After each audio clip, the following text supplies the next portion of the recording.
I'm not into all the other, I think. What other? The they and them. Someone told me about this thing called non-binary and they, them, and all these things. And I was like, oh my God, this is a place where I can exist. And it was magical. Yeah. And all that extra that we added during the pandemic because everyone was so bored on their houses. This is Ari, Gwendolyn and Brynnifer. They are in a polyamorous relationship and they all parent Hazel and Sparrow. We have a 2-year-old anti-gender baby and a 10-year-old who is non-binary. They just started to make up more stuff. Yeah, that's where the conservatives like me because I'm just real. Yeah, you have a conservative vibe to you. You're not they and them. You're trans, you're male or you're female. I think I'm weird because that I feel very like genderless. I feel ageless. I feel like I'm just like spirit. And you're standing on that. Get so mad when I say that. How are you a they? What the does that mean? It's stupid is what it is. Yeah. But you need someone like me that looks like me to say it. Because if you say it, it turns into you're homophobic, you hate trans people, you hate gays. And it's just how you feel. You don't hate anyone. You just think it's stupid. I just went on and I saw a few outlets saying that I'm transphobic. Jefree Star, who has 5 transgender employees. I have over 100 employees of all different ethnicities. A brand that is inclusive to the entire world. What we're not gonna do is lie. So if you posted an article saying anything like that, you better delete it, Miss Thing, because I'm coming. All I said was I don't agree with pronouns. That's it. So you know how Cardi B sued that woman and, well, the lady don't have any money, but Cardi B won, allegedly, a lot of money from the lawsuit, even though she'll never get it. It's still the point of she won. That was phenomenal for someone like me that has been abused and dragged through the mud. And now we all know all my past mistakes, girl. Every time that I have an opinion, everyone has to bring up everything from the past. That's getting so old, but the support and the understanding and the common sense from millions of people that I've seen over the last few days, it made me realize the planet's not that awful. Like, people get it. It's just social media and they love to drag Miss Jefree Lynn. Also, shout out to so many amazing, beautiful transgender people and the LGBT community in my DMs writing me. Just thank you. Well, I've been pretty consistent, Sean, from the beginning. I've said that biological boys should not play in women's sports. It is just not fair. We have to protect women's sports from something like this. Lia Thomas, first of all, I respect her right to live her life authentically. Suffering from gender dysphoria is a horrible lifelong struggle, and every story is different. Let me tell you, Sean, I know that one. And I respect her right to do that. But with that comes some responsibility and integrity in what you're doing. And I don't know why she's doing it. We live in this woke world right now that's driving me crazy. I feel sorry for the girls on the Penn team because they have to be so woke and say, oh, this is great. We're down deep inside. They're saying this is wrong. Let me see if I can try to explain this condition. Okay. Are you right-handed or left-handed? Right-handed. Okay. You're I'm left-handed. Okay. Right-handed or left-handed? I'm right. Okay. Why are you guys right-handed and me left-handed? Well, that's just the way you were born. Some people get very excited whenever a person like Jefree Star or Caitlyn Jenner says something that does not conform to the radical LGBTQ narrative and receives criticism from the LGBTQ community. Jefree Star was celebrated by many for expressing opposition to non-binary pronouns, and Caitlyn Jenner was praised by many for opposing men participating in women's sports. And because Caitlyn Jenner holds several positions that can be considered further on the right, Jenner was even given a position at Fox News, a supposedly conservative news organization. However, while Jefree Star may be correct about the ridiculousness of non-binary preferred pronouns, he is completely wrong about his support for homosexuality and transgenderism. Simply stated, there is no such thing as transgender. You're either XX or XY. That's it. God made man male and female. That is determined genetically. That is physiology. That is science. That is reality. This notion that you are something other than your biology is a cultural construct intended as an assault on God. We should not be elevating anyone, Jefree Star or Caitlyn Jenner, who is so fundamentally wrong about such important issues, because this just leads to immense confusion. We should be communicating to them that while they are correct about that one particular issue, they need to turn away from the very foundation of their views concerning human sexuality.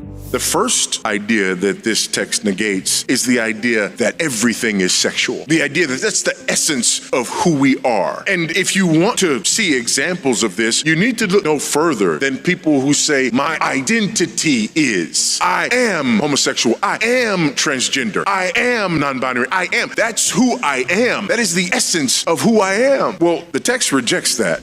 The very fact that Starr and Jenner believe men can become women and women can become men essentially invalidates what little they might say against some small aspect of the LGBTQ movement. Jefree Star's conservative defenders have told me that, well, we should accept him into the fold because he is, they say, mostly right about the gender issue. But he's not mostly right. He's not even in the neighborhood of right. He's not in the I don't know what planet he's even on, let alone the neighborhood. He believes that a person can identify as and actually be a member of the opposite sex. He affirms transgenderism. It's just that he prefers to stick with the term transgender to describe those people and believes that non-binary is extra and redundant. And he's right that it is redundant. You know, as non-binary versus transgenderism, that is a distinction without a difference. That doesn't make him more right or closer to the truth. He's not suddenly a defender of truth and tradition because he prefers to stick with the craziest left-wing ideas from yesterday rather than adopting the craziest ideas from today. In fact, non-binary isn't even really crazier than transgenderism. These terms are, again, redundant. They are versions of the same nonsense. Starr prefers using one term for the nonsense rather than two. Many praised Caitlyn Jenner for criticizing the ridiculousness of some of the things Dylan Mulvaney, perhaps the most powerful transgender influencer in the country, was posting on TikTok. Jenner tweeted, "There is a difference between acceptance and tolerance, and normalizing exposing your genitals in a public way and a public place. I do not support that at all, in the slightest. Dylan, congrats, you're trans with a blank." In response, Mulvaney posted this. And remember being embarrassed about your body or having strangers give you dirty looks. That's why I made that video, because I was embarrassed and I wanted to reclaim my body in a positive way. And now you've taken that and you've turned it into something really ugly. And I didn't start Days of Girlhood because being a woman sounded fun. I started this series because of the unspoken shame of being newly trans. I still have so much to learn. And we come from very different generations and you're so much farther along in your journey than I am. But I've cheered you on from the second you came out, truly. And I'm so happy that you've had the surgeries that you've desired. But I'm 25 years old and I am on day 233. I can't even get bottom surgery right now if I wanted to. I haven't been on hormones long enough. And this whole situation makes me not want to share my surgical plans because there are so many trans women who don't have access to it or they don't want it. And it doesn't make them any less of a woman. You know, funny enough, one of the only things that we do have in common is that I'm going to one of your surgeons. You know, I'm not as far along as you. Please be patient. And, you know, now that I think about it, I don't even think I have interest in getting to know you because the way you use your platform to publicly degrade me, it told me everything I needed to know about you. And a trans person invalidating another trans person's transness is pretty evil in my eyes. Like, the call is coming from inside the house. It's coming off very selfish. You know, is no one else allowed to be trans? I, for one, am excited to welcome anyone into our community because I know how isolating it can be. And this whole situation, it feels like the movie Mean Girls. I mean, Halloween is right around the corner, so there's a costume idea for us, I guess. I don't know, I digress. But you've been accepted by a group of people that clearly does not accept me. Of course, the evils of what Dylan Mulvaney is promoting and glorifying needs to be called out and exposed, because it is destroying the lives of countless young people who are buying into his depraved and godless ideology. However, we should not be praising someone like Caitlyn Jenner for calling out this depraved nonsense, because Jenner represents the problem itself. In a statement shared with the Rolling Stone, Jenner and her representative said, "An individual on Miss Jenner's team haphazardly misgendered Dylan. In the tweet, he is talking about his penis. For this, we deeply regret the comment and have taken the appropriate actions to rectify the situation internally." Miss Jenner has no further comment on the matter and stands by her statements otherwise. So Jenner apologizes for misgendering Mulvaney, recognizing that Mulvaney is in fact a woman, not a man. Well, this is the very problem that's the foundation of everything in the first place.